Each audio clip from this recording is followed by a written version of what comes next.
Nearly 1 month has passed since I posted my last video. Every other day, I had new ideas, new topics of discussion, or whatever stimulates the mind to share with you all. I'm aware this channel is now, in a sense, my own brand, and with that, it's also a new responsibility I'm not necessarily sure I'm ready to fully adopt. Consistency has always been my enemy, as I grow bored of projects when there isn't enough novelty in them. So here I am, in the middle of nowhere, somewhere in Europe. I'm sure many of you could make a fairly accurate guess as to where I am, but in short, I left to forget, to leave behind the old and focus on something new in my life for once. You see, I'm one of the many people who are convinced that traveling heals. The time we've all spent during the coronavirus pandemic, waiting for things to get better, finally seems to be paying off. I see in the news, for example, that Denmark and soon England too will be ridding themselves of all travel restrictions, much to my excitement. I'm hoping there will be no more uncertainty regarding this era that may bedevil us and our futures, but alas, one never knows. Anyway, I've spent so much time just enjoying the countryside here, observing the particularities and differences in how people live compared to home. Europeans seem to have a better work-life balance as opposed to us North Americans.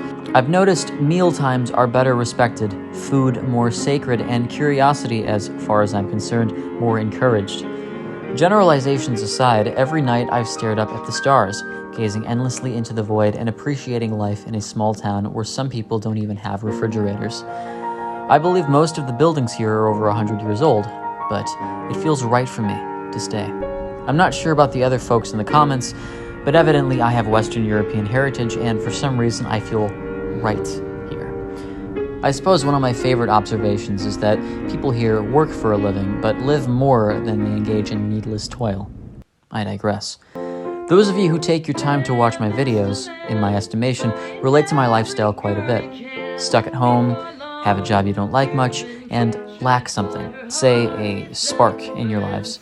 And given that I'd been in a perpetual state of depression for 2 years, I feel like I'm actually living again. I can't go off and say so casually that everyone should scrape together a few $100 for a plane ticket to Europe, though I can say traveling elsewhere nourishes the soul. The tundra of Wisconsin, what with its 9-hour winter days and lack of really anything for me, constricted my worldview that I truly forgot the power of travel. This pandemic completely fucked me over in that sense. But now that I'm able to do what motivates me most once again, I'm here for it. I'm living. I'm happy. Even though you're only around today, I guess we should spend our days in the sun. And in a way I give up, cause there is no chance everyone's as nice as they claim. Cause he's dumb, but he was a smarter guy, in the very fades with the promises